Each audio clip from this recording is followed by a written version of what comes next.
That's sick, dude. It's crossed out. It's fucking Dragon Ball Rugrats. The fuck is this? Oh, c'est Dragon Ball magique. It's magic. Oh Oh non. Wait, was that Boruto we seen? Yeah. Oh, l'un de mes personnages préférés de Bleach qui ressort des enfers. Les gars, mais qu'est-ce qui se passe? En 2019, Oda avait annoncé que One Piece se finirait dans 5 ans, ce qui nous amène en 2024. Bon, pour ceux qui suivent One Piece en scan, vous n'êtes pas sans savoir que le manga s'arrêtera pas cette année ni en 2025. Seulement, je peux te le dire maintenant, mais même si les aventures de Luffy venaient à s'arrêter, l'univers de One Piece est selon moi loin de prendre fin. Mais pour ça, il faut que je parle avant de Naruto. Les aventures de Naruto ont pris fin en novembre 2014. Et il faut dire que cette fin a laissé beaucoup de monde dubitatif. C'est pas une fin qui a fait l'unanimité.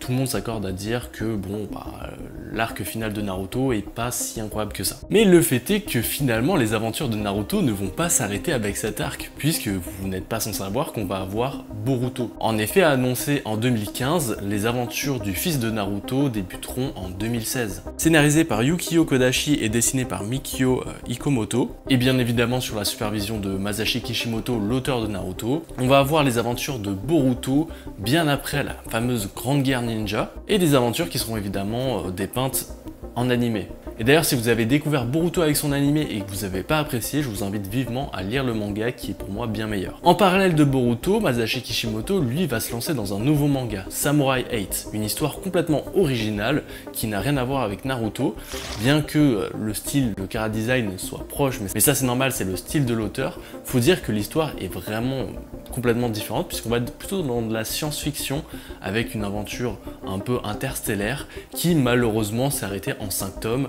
Alors ça n'a pas été dit officiellement que ça a été terminé parce que c'était pas vraiment suivi comme manga, mais bon, on s'en doute que voilà, un manga de Masashi Kishimoto qui se termine en 5 tomes de façon très abrupte, c'est que bon bah ça n'a pas marché. Et c'est dommage parce que Samurai 8 a été un manga qui avait vraiment de bons points forts. Moi je pense à un manga dont le lore pouvait être vraiment développé et dont le style graphique aussi était tellement différent de ce qu'on peut avoir dans le Jump et dans d'autres mangas. Franchement, il y avait quelque chose, mais malheureusement, ça n'a pas touché.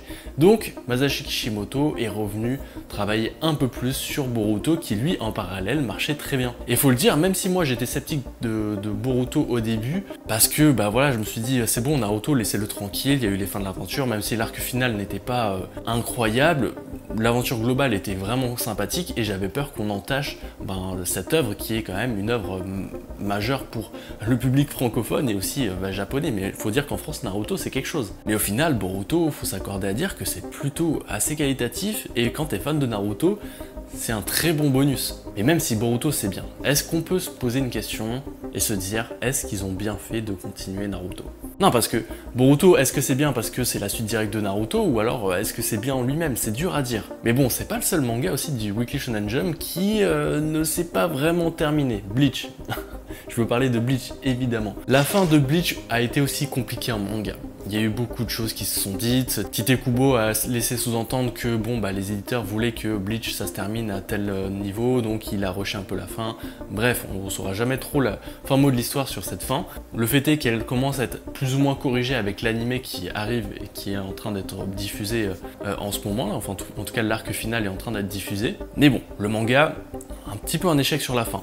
Cependant, on a eu un chapitre en 2020, et ce chapitre c'était un peu, ça annonçait une suite de Bleach, avec l'enfant de Ichigo, avec une sorte de nouvelle porte d'enfer qui s'ouvre avec des anciens ennemis qui apparaissent et sous une forme différente.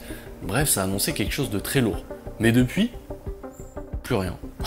En parallèle aussi, Tite Kubo a développé l'univers de Bleach avec Burn the Witch, une histoire qui se passe dans le même univers, sauf que voilà, on est plus en Angleterre avec des sortes de sorcières au lieu de Shinigami. C'est une très bonne idée en soi parce que ça permet de développer l'univers sans forcément empiéter sur le manga de base, et voilà, t'as déjà un petit lore, tu peux avoir des choses qui se répondent, c'est plutôt cool. Mais Burn the Witch aussi, qu'est-ce que ça devient? On a eu un volume, on n'a pas la suite, bref, c'est encore très brouillon, on a l'impression qu'on sait pas où veulent aller les mangaka. Alors est-ce que ça se développe pas parce qu'il n'y a pas trop une grosse hype sur Burn the Witch ou sur la suite de Bleach? Je sais pas, mais en tout cas, il y a une suite qui est développée, mais ça tatillonne. Mais évidemment, comment ne pas parler d'un des mangas majeurs du Weekly Shonen Jump, Dragon Ball.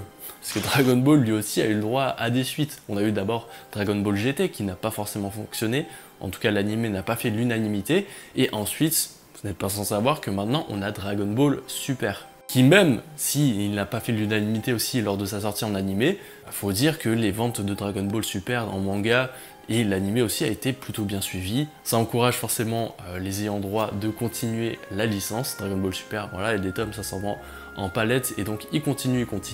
Et on a aussi les films qui sont apparus en parallèle avec Dragon Ball Super Hero, je crois, Heroes, je sais plus. Ensuite on a eu aussi toute l'arc avec Broly, enfin bref, on a eu beaucoup de films. Et on a aussi cette nouvelle série, Dragon Ball Daima, qui est encore autre chose que Dragon Ball Super, qui est dans un univers différent, parallèle, enfin bref, on est en train d'essorer, on essore la licence Dragon Ball à fond, et vous voyez où je veux en venir.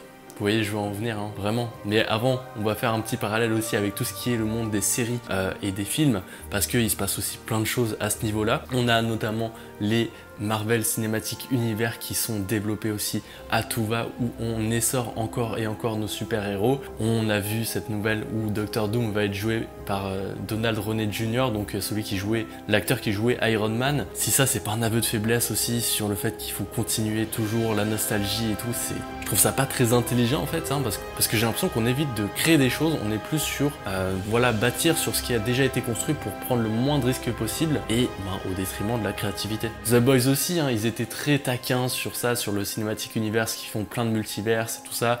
Il y a plein de petites, voilà, des petites crottes de nez balancées comme ça, par-ci par-là, au Marvel Cinematic Universe, sur le fait qu'ils font plein de suites, qu'ils font voilà, une série, ensuite un film, ensuite une série, ensuite deux films, enfin bref, qu'ils extendent encore l'univers. Et au final, The Boys, qu'est-ce qu'ils font? Bah voilà, il y a The Boys Mexico qui va être lancé, donc voilà, dans l'univers de The Boys au Mexique. Il va y avoir un préquel à The Boys, la série qu'on connaît. Il va y avoir aussi, ça a déjà été diffusé, mais Gen V qui va continuer. Bref, aussi The Boys étendent leur univers, donc voilà, au final, ils font pareil, et donc je trouve ça vraiment bizarre de faire une critique de Marvel Cinematic Universe alors que tu fais la même stratégie. Là, on appelle ça un contre son camp.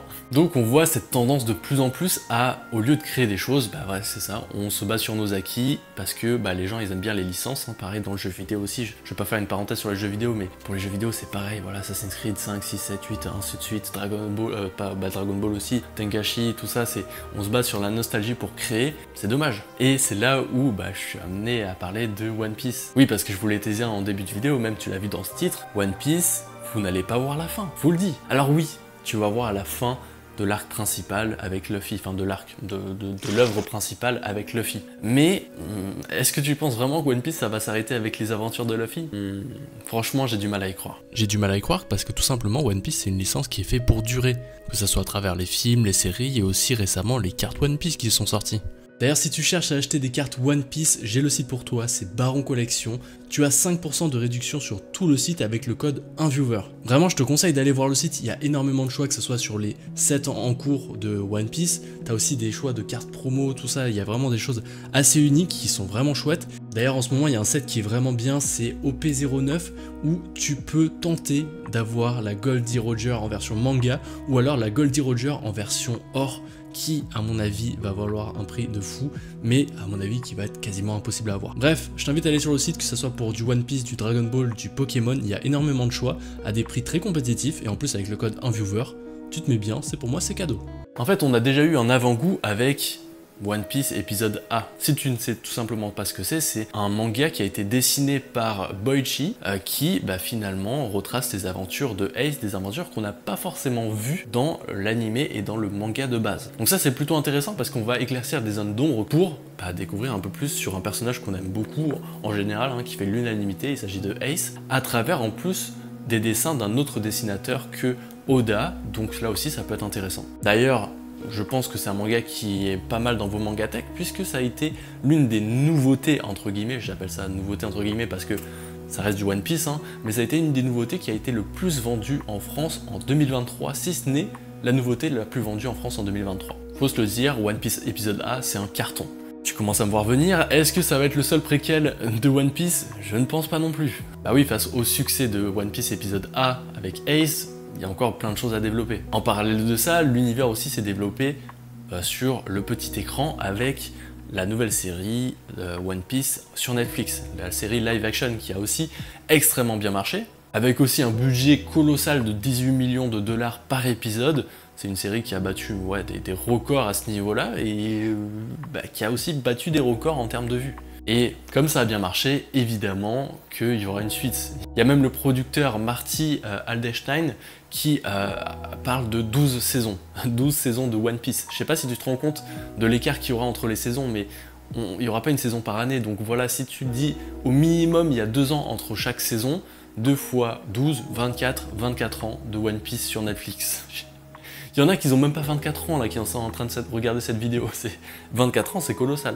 Et aussi, nouvelle news, on a eu de One Piece qui a été annoncé, qui est l'animé One Piece qui va être complètement rework, qui va être totalement refait de A à Z en incorporant peut-être des nouvelles choses, mais surtout en reprenant le manga de façon plus simplifiée, qui va fluidifier le tout, avec j'imagine aussi la supervision de Oda et sa vision, ce qui est très important parce que Oda est impliqué dans chaque projet, hein. Dans One Piece épisode A il est impliqué, dans la série Netflix il est impliqué, et dans ce The One Piece forcément qu'il est impliqué. Je pense qu'on est en droit de se dire que The One Piece ça va être un banger, ça va être quelque chose de vraiment bien, qui va bien fonctionner et qui va aussi durer dans le temps parce que One Piece c'est quand même long comme manga, parce que c'est vrai qu'on n'a pas abordé ce fait là, c'est que One Piece c'est un des mangas les plus longs de sa génération en termes de shonen, c'est très rare que ça arrive à ce niveau là, il n'y en a aucun qui lui arrive à la cheville et il va faire le double des tomes de Naruto et de Bleach très facilement. Voilà, c'est une histoire qui va durer dans le temps et c'est vrai que c'est un peu glauque, mais il y a beaucoup de fans de One Piece qui ont eu le temps de mourir entre temps. Parce que c'est tellement long que voilà, c'est un peu glauque, je sais, mais c'est le cas. Donc il y a plein de fans de One Piece qui vont pas voir la fin et qui n'ont pas vu la fin. C'est un peu triste. Et donc voilà, avec tout cet univers One Piece qui se développe, voilà, One Piece c'est une licence forte, c'est une licence qui marche. Je me dis que à la fin de One Piece, à la fin des aventures de Luffy, il y aura des suites, il y aura des spin-offs. Alors est-ce que ce sera une suite directe? Je ne sais pas. Est-ce que ce sera quelque chose, un préquel? Je ne sais pas. En tout cas, maintenant on va voir les points positifs ou négatifs de continuer l'univers de One Piece. Le premier point positif, c'est que je pense que ça peut étendre l'univers de la série principale de One Piece sans pour autant l'alourdir. Parce que oui, One Piece, si tu suis le manga, c'est très lourd, il y a beaucoup d'informations, il y a beaucoup de lore, il y a beaucoup de personnages. Et le fait de faire des préquels, de faire des choses à côté, si tu es fan de One Piece, tu peux les lire, ces préquels, tu vas en apprendre plus et tout ça. Mais voilà, pour des lecteurs lambda qui veulent juste apprécier la série One Piece et suivre les aventures de Luffy, ça va permettre justement de mettre des choses de côté pour avancer plus rapidement sur l'histoire. Donc ça c'est cool. Admettons l'épisode A, si ça avait été adapté dans le manga, on aurait facilement 10 chapitres dessus, ça alourdit, ça rallonge l'histoire. Donc voilà, faire des préquels peut-être ça peut permettre d'élaguer un peu la série principale sans pour autant empiéter sur la qualité. Donc ça peut être quelque chose de cool.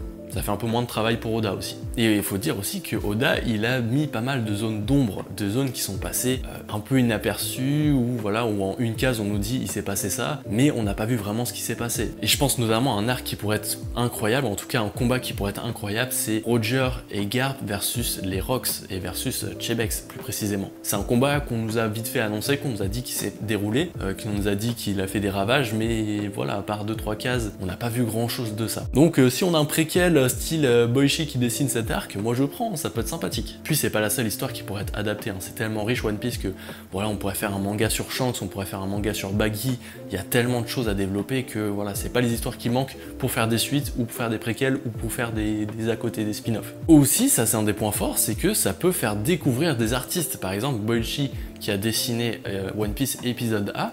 Alors oui, Boichi, si tu suivais un peu l'univers du manga, tout ça, tu connais son histoire. Je fais d'ailleurs une vidéo sur lui dédiée sur la chaîne. C'est un mangaka que voilà, tu connais, Sunken Rock, tout ça, avec Dr Stone, pardon. Ça a été aussi développé pas mal parce que voilà, Weekly Shonen Jump, ça lui a mis de la lumière. Mais voilà, je pense que avoir dessiné ça, c'est quelque chose de lourd dans le CV. Et des gens ont découvert les dessins et ont repartagé les dessins qu'il a fait. Il a refait des scènes notamment mémorables avec Mihawk versus Zoro, donc voilà, des combats qui sont légendaires. Le fait de les redessiner, ça donne une autre perspective, ça donne un autre style, et ça l'a fait découvrir encore plus du grand public. Et donc on peut s'imaginer que s'il y a d'autres artistes qui dessinent du One Piece, ça peut les faire découvrir. Ça a notamment été le cas avec Dragon Ball Super, avec son dessinateur dont j'ai oublié son nom, que je mettrai ici. Et aussi il y a eu Boruto avec Ikemoto, qui était aussi un très grand fan de Masashi Kishimoto, de son dessin, qui s'est fait aussi découvrir avec Boruto. C'est un point positif, faut se le dire, parce que ça pourrait les amener plus tard à développer leur propre histoire avec l'expérience qu'ils ont eue sur des grosses séries et avec peut-être des fans qui vont les suivre parce que ils ont apprécié ce qu'ils font. Un autre point positif, et celui-là il peut être un peu, voilà, il peut peser pour le pour et le contre, c'est que c'est dur de dire au revoir à une série. Voilà, quand la fin de Naruto est arrivée, c'est dur de dire au revoir quand même. Voilà, c'est des personnages que tu as suivis depuis longtemps, des fois tu étais enfant, tu as commencé Naruto, tu as grandi avec eux, et ça me fait à peu près la même chose avec My Hero Academia. Là je suis un peu en deuil, c'est le dernier chapitre qui est sorti, c'est comme, est-ce qu'on peut pas avoir une suite, je sais pas, 20 ans après, comment ça se passe? T'as envie d'en voir plus, parce que voilà, c'est un univers où tu t'attaches à cet univers, et c'est dur de dire adieu à une série. C'est vraiment très dur. Et c'est là où les ayants droit ils le savent et ils jouent sur ça et ils développent des histoires, etc. Et c'est cool si à la fin de One Piece on a encore du One Piece en fait. C'est dommage. Je sais que je me contredis parce que je dis que c'est la mort de la créativité. Hein. On évite de créer des nouveaux univers, on préfère rebâtir sur des univers qui existent déjà, quitte à entacher cet univers en question. Mais dans l'un dans l'autre, c'est quand même cool d'avoir du One Piece en plus.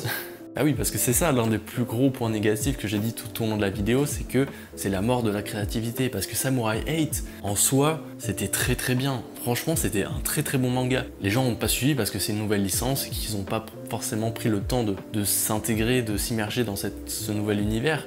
Et peut-être c'était un peu trop au-delà de ce qu'ils étaient habitués dans le Weekly Shonen Jump ou voilà, je sais pas. Dommage. D'ailleurs, je sais même pas si c'était dans le Weekly Shonen Jump Samurai 8. Faudrait que je vérifie. Mais voilà, c'est un manga qui était très bien, qui n'a pas rencontré son public, c'est dommage. Pour vous dire, j'aurais 1000 fois préféré qu'il n'y ait pas de Boruto, mais que Samurai 8 fonctionne et qu'on ait voilà, une nouvelle licence, quelque chose de renouveau. Tu vois, c'est pour ça qu'un manga comme Chainsaw Man qui est arrivé, c'est une nouvelle licence, du renouveau, ça fait du bien des fois d'avoir des nouvelles choses. Et aussi, pour moi, un des points négatifs, c'est qu'au bout d'un moment, il faut laisser Oda tranquille. Déjà, One Piece, ça prend du temps de fou à développer. Je sais qu'il s'occupe de la plupart des dessins, c'est vraiment quelqu'un qui est très perfectionniste et qui veut s'occuper des dessins. Mais il est aussi présent sur The One Piece pour donner sa vision. Sur le tournage de la série One Piece live action sur Netflix aussi, il était là pour superviser les choses, pour s'assurer que les choses soient développées dans le bon sens. Et donc voilà, il y met du sien. Et en parallèle, il doit toujours développer One Piece, et s'il y a des préquels qui viennent s'ajouter, ça va commencer à faire beaucoup de travail pour lui. Alors apparemment sa santé s'améliore, parce que voilà, il y avait des enjeux au niveau de sa santé, c'est pour ça que One Piece a souvent des petites pauses, tout ça, pour permettre à l'auteur de prendre un peu un peu de vacances, un peu de temps pour lui, un peu de temps pour développer son histoire aussi, parce que faut dire, ça fait 26 ans, 27 ans, 28 ans quasiment, One Piece, c'était en 97, ça fait un bout qu'il est dessus, donc laissez-le tranquille quoi, et le fait de rajouter des préquels, tout ça, le fait qu'il veut s'impliquer, bon c'est cool, mais c'est un peu jouer avec la santé de l'auteur et le faire travailler, le surmener un petit peu. Donc il se peut que les prochains préquels, les choses comme ça, peut-être qu'il s'implique un peu moins et ça peut en pâtir sur l'œuvre générale, puisque voilà, ça va pas forcément être sa vision, ça peut être forcément partir complètement en cacahuète aussi, avec voilà, des endroits qui peuvent craquer complètement et faire n'importe quoi. C'est possible, on l'a déjà vu, c'est déjà arrivé.